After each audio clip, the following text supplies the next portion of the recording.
Lo inaudito es que por mucho que hace un tiempo me estuve matando para hacer notar que la crítica de la razón práctica es manifiestamente un libro de erotismo extraordinariamente más divertido que lo que publica la editorial Eric Losfeld, eso no tuvo el menor resultado. Y si les digo que la fenomenología del espíritu es algo de un humor prodigioso, pues bien, tampoco lo tendrá. Y sin embargo, se trata precisamente de esto.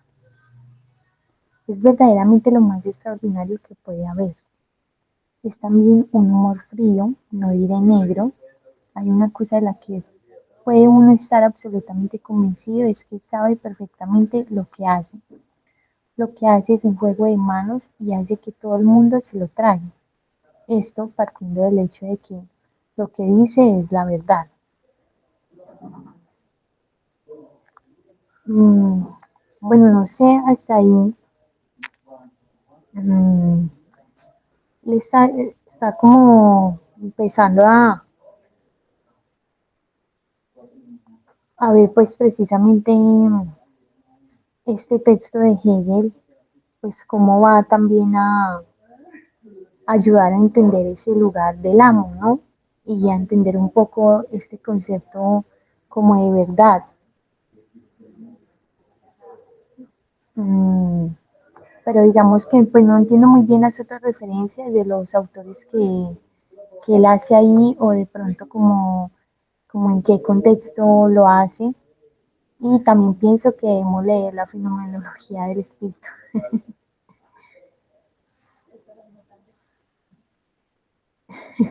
Yo les cuento que yo me leí un capítulo hace un poco de tiempo y me costó sangre.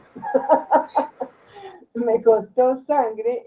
Después me leí alguna reseña de Collier, corta, lastimosamente, pero claro, eso es otra cosa. Digamos, de eso me quedó un poco una idea que ahora repito, no sé si la estoy repitiendo suficientemente bien, pero lo que dice Koyev es que de alguna manera para Hegel, me parece muy interesante porque dice para Hegel el ser humano es concepto y el concepto es verdad. De alguna forma, esto lo recuerdo así de una forma muy general, porque tiene que ver también de otra cosa ya más desordenada que recuerdo es que Hegel es el primero que se atreve a pensar la temporalidad humana. Y es ahí en ese contexto de la temporalidad humana que se entiende lo de la muerte. Y me parece que es muy interesante porque finalmente porque accedemos a la idea de la muerte con mucha dificultad, no siempre se logra, con mucha dificultad en la muerte propia, tenemos el deseo, es decir, eh, como una premura por hacer mientras que estamos vivos algo, realizarlo. Y esto es un empuje muy importante. El empuje vital humano tiene que ver con esto, que no lo tienen otras especies. Otras especies pueden ser mucho más bellas, mucho más de todo, pero no hay ninguna otra especie que se ponga a pensar, bueno, ¿y mi vida para qué es? ¿No? Entonces, de alguna manera me parece que es algo, una idea como interesante, en donde la muerte cobra interés y sobre todo, por ejemplo, frente a la dialéctica del ama del esclavo, que es más comentada, la muerte cobra interés no solamente por la famosa idea de la apuesta, no, sino porque es que en la dialéctica del amo y el esclavo le demuestra como él de alguna manera se queda con el goce, el esclavo, pero a la larga va a renunciar a él, por lo que decía hace un momento Dayana, porque a la larga el esclavo va a trabajar y el trabajo y el goce no son lo mismo para nada, va a seguir trabajando, pero el goce lo que hace en su relación con el esclavo es, con el amo, el esclavo de la relación con el amo, es que pues él cuida su propia vida, ¿cierto? Se somete a ciertas cosas para vivir. Entonces, con el tiempo, como él trabaja y vive, le demuestra al esclavo, al amo, perdón, pues que es un parásito. Y en esa dialéctica el amo se demuestra mucho más indigno que el esclavo, ¿cierto? Entonces, es este valor que cobra para nosotros, tantos seres que vivimos del asunto de la palabra y de lo simbólico, que cobra como esa dimensión importante, tanto el deseo como la muerte cobran una gran importancia, y justamente en la dialéctica del amo y el esclavo hay esta correlación difícil en donde el amo va a descubrir que todo se lo debe al esclavo, ¿no? El trabajo cobra una importancia grandísima. Bueno, eso podría yo decir como en general, pero es muy pesado leer. Yo me leí solamente un capítulo, el primero.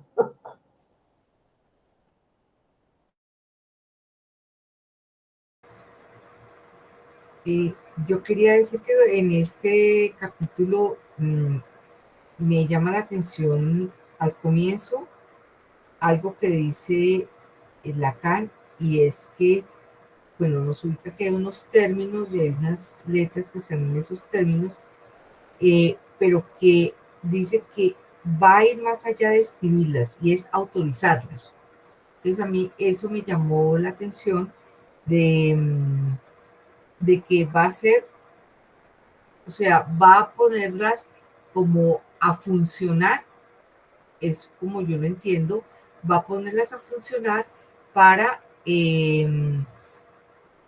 como para, aquí me parece que lo que decía antes Dayana anteriormente, como para poder explicar todo lo que venía anteriormente, entonces ahora va a poner como a funcionar ese aparatico para tratar de llegar como a una recorrido lógico, ¿cierto? O bueno, al recorrido que él va a llegar. Me parece que es ahí, esa palabra autorizarlas es para eso me llamó la atención.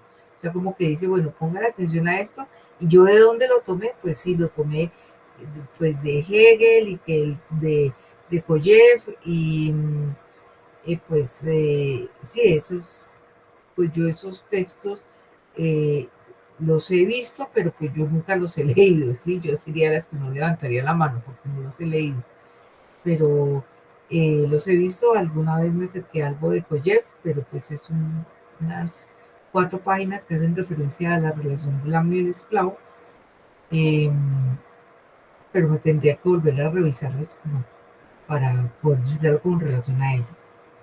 Entonces, eso es lo que quería decir con relación a esto.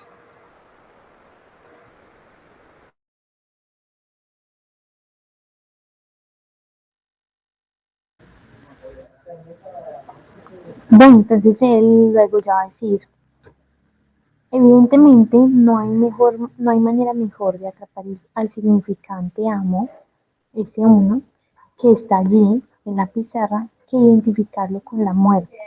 Y entonces, ¿de qué se trata?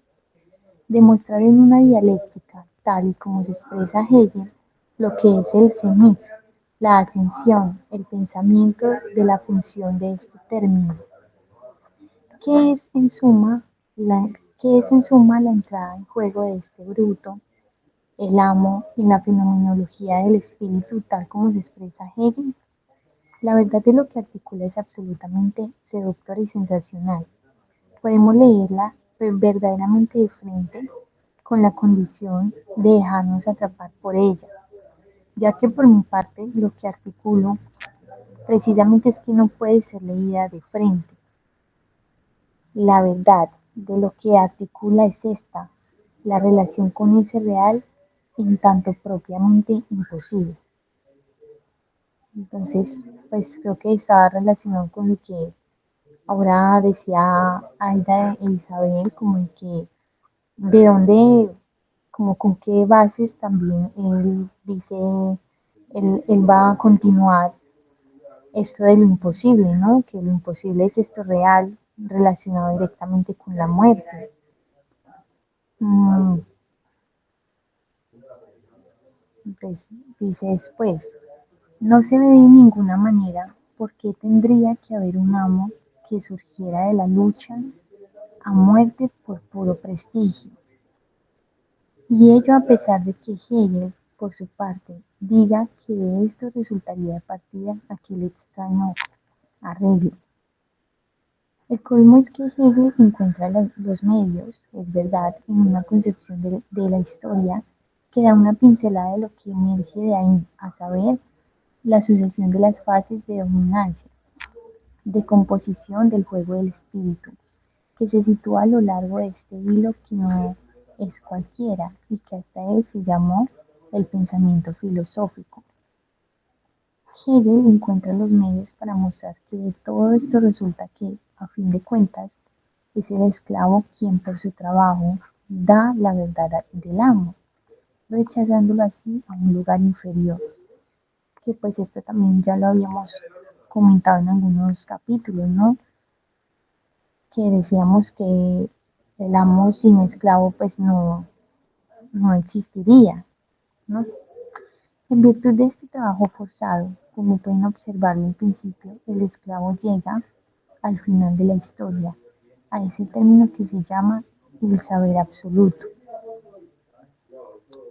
Y como que nos cuestionábamos si el que terminaba obteniendo ese saber era pues el esclavo, a partir de ese amo.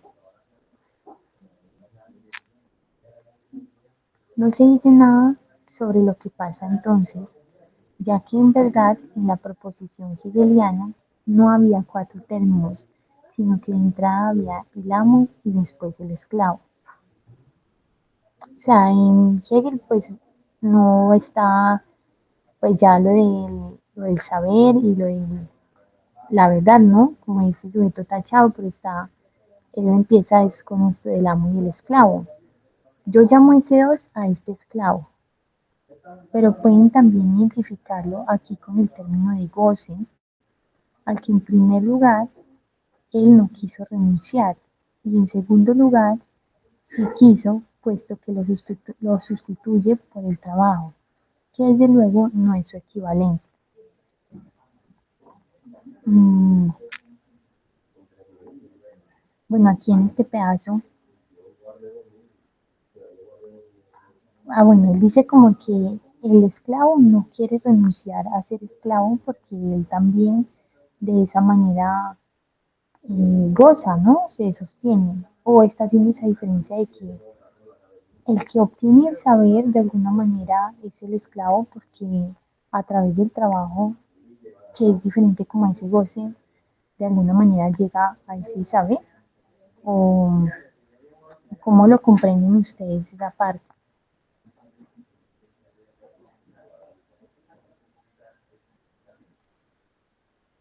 Yo solamente afirmaría que el saber absoluto del que habla Hegel no es el conocimiento, ¿no?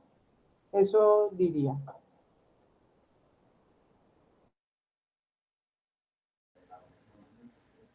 Que no es el conocimiento. ¿Sí? Dijiste eso, que no es el conocimiento. Ese saber sería como que, como ese saber como de lo imposible, como de lo real, como de la muerte misma o no sé. Ejemplo, Hegel tenía una idea, yo no sé al final de su vida cómo sería, pero en alguna parte, creo que en varias partes está. Él pensaba que ver cabalgar a Napoleón era ver cabalgar el espíritu absoluto, el saber absoluto, ¿no? ¿Por qué? Pues porque él tenía una gran admiración por Napoleón. Incluso él llega a afirmar como que es el fin de la historia. El fin de la historia que él enlaza a la creación del Estado como una forma de hacer que la sociedad funcione por conceptos, ¿no? Él consideraba que el Estado era la expresión de la eticidad y Napoleón para él era justamente alguien que representaba este saber absoluto en razón de que él empieza como a hacer toda esta campaña de liberación de pueblos. Claro, digamos que hasta Beethoven también le compuso una sinfonía que se llamaba La Heroica y después le cambió el nombre y todo porque después cuando Napoleón se corona emperador ya esto irritó a todo el mundo y todo el mundo dijo, ay no, el tipo no era lo que pensábamos, ¿no? Pero me parece que es un ejemplo como para hacernos pensar, no es una respuesta, pero sí como que si Hegel decía que Napoleón representaba ese personaje que él pone del lado del esclavo, que es cabalgar el espíritu absoluto, el saber absoluto, pues uno dice, es otra cosa distinta del conocimiento, no es el gran sabio universitario que se pone a saber y saber, no, es este saber que surge del acto, ¿no? Del acto.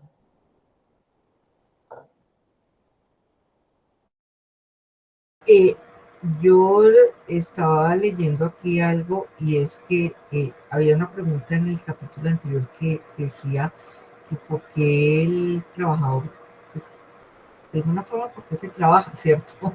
Era como la pregunta que estaba allí. Y, el, y aquí en este me parece que algo que tiene que ver con esa lógica que aquí está explicando del amo y el Estado, pues me supongo que esto ya ha cambiado y no me supongo, sino que lo puedo decir, ya ha cambiado mucho con el mundo actual, con toda la tecnología y todo esto, pero dice que el esclavo, eh, por el hecho de trabajar él mismo, ¿sí? Le va a dar la verdad al amo, o sea, le va a permitir, le va a dar una verdad al amo, o sea, le va a dar como eh, el lugar y la verdad a ese amo, pero es a través del trabajo que él realiza, porque el otro pues no hace nada. Entonces como que eh, la dialéctica es, lo que yo estoy entendiendo acá, es eso, ¿sí? Eh, y en ese sentido de que no sería un esclavo, sino que dándole una verdad al amo, entonces él se coloca en un lugar, dice aquí, superior. ¿M? Entonces me parece que por eso es que uno trabaja. Creo que Dayana lo decía, pues como para estar mejor cada vez, mostrarle que se hacen las cosas mejor, que está cada vez mucho, que cada vez está aprendiendo más y que cada vez es más eficiente. Entonces tiene que ver, me parece que es con eso, eh, porque cada vez en la medida en que se trabaja, se está como en un lugar superior y el otro pues sigue ahí en su lugar que simplemente manda. ¿Sí? Entonces, me parece que hay como lo leo así, como un intento de respuesta a eso.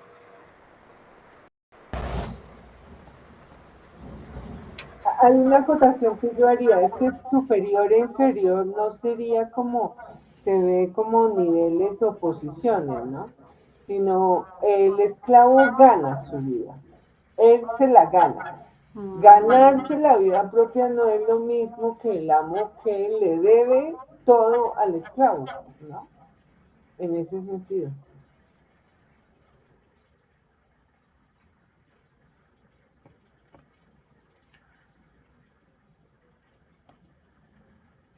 Yo que, bueno, un poco confundida con esta parte que dice, yo llamo deseos a ese esclavo, pero pueden también identificarlo aquí con el término de goce, al que en primer lugar él no quiso renunciar y en segundo lugar sí quiso, puesto que lo sustituye por el trabajo que desde luego no es su equivalente. Es que de alguna forma el esclavo ese deseos tiene un cierto goce, pero se sustituye por el trabajo, ¿sí? Como para no seguir siendo de alguna manera como objeto, creería, de ese amo y se sustituye por el trabajo. Por eso tú decías que el goce no es igual al trabajo, ¿sí? No, no es lo mismo. Ok.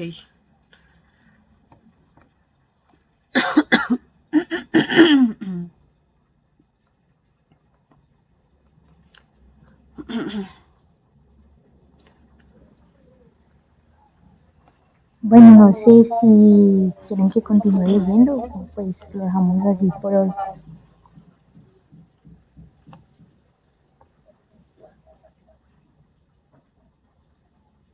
No se escucha. Vámonos a almorzar. Son las 12:30, yo no me he dado cuenta. ¿No? Sí, Las 12:30. está muy bien. Hoy trabajamos como muy tranquilas y Ujú. la próxima vez seguimos. Sí, Sí, sí, sí, sí, me parece listo. que ¿Seguiría Bueno, Daniela con sería, este mismo? sí, Yo quedé confundida. Ah, ok. Este es tuyo también. sí, no, ese era el que yo iba a trabajar, ese. Pero me pareció muy provechoso todo lo que hablamos del anterior, porque como que había muchas cosas que no eran claras y que yo personalmente aclaré varias ahí, principalmente con el término de carroña y todo eso. pues gracias, Daniela. Sí, Ok, Daniela, gracias y hasta luego a todas. Chao, nos vemos dentro de 8 días. muy bien. Hasta luego. Que descansen. Chao. Y nos feliz fin de semana. Gracias, Igual. lo mismo.